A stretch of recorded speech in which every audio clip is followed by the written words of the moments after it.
শেখ হাসিনাকে চুপ রাখতে পারবেন না। দেখুন, একজন স্বামী তার স্ত্রীকে কখনোই চুপ রাখতে পারে না। স্ত্রী, ওয়াইফ ইজ অলওয়েজ রাইট। ঠিক বলেছ। আসলে মেয়ে মানুষ বোঝে কম, চিল্লাই বেশি। আমার পাগলিটাও বোঝে নাই। আমার পাগলিটা যদি বুঝতো তাহলে রাজ্য ছাড়াতো না। আচ্ছা, আপনি কি জানেন না সে কত বেদনা ভরা সিক্ত হৃদয়ে আমার কাছে আসে? সে কান্নাকাটি করে, তার ঘর ভাঙিয়ে দেওয়া হয়েছে।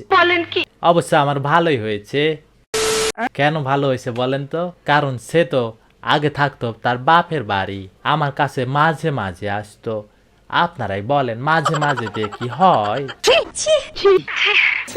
আপনারাই বলেন মাঝে মাঝে দিয়ে আমি কি করব? এখন কাছাকাছি থাকে, এখন সব সময় রেগুলার হয়, বুঝলেন? এখন অনেক সুবিধা হয়। আমার যখন মন খারাপ হয় তখন চলে যাই। আমার নাই বউ, তার নাই স্বামী। না, আমি তাকে এতদিন চুপ করেই রেখেছি। সে বলেছে, দেখো এতদিন চুপ করে রেখেছো আমাকে, আর চুপ করে রাখতে পারবা না। যদি চুপ করে রাখার চেষ্টা করো এখন, তাহলে আমি কিন্তু রাতের বেলা দেব না। যদি খুব জোরাজুরি করো তাহলে দেব না। এই কারণে তাকে বললাম, ঠিক আছে ঠিক আছে, কোনো সমস্যা নাই, কোনো সমস্যা নাই। এবার যদি আমি ইউনুসে দেখা পাই তাহলে তাকে বলবো যে আমার ওয়াইফকে কখনোই চুপ রাখতে পারবেন না। আমি তাকে ছাড়া বাঁচবো না। কন্ট্রোল।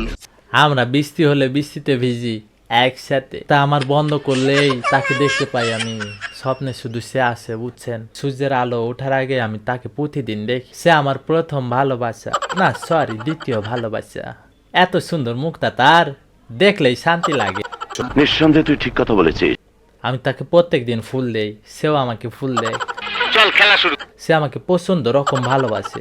ও মা গো টুরুলা, আমি চাই না আমাদের সুন্দর সংসারটা ভাঙে যাক, কেউ নজর দিক।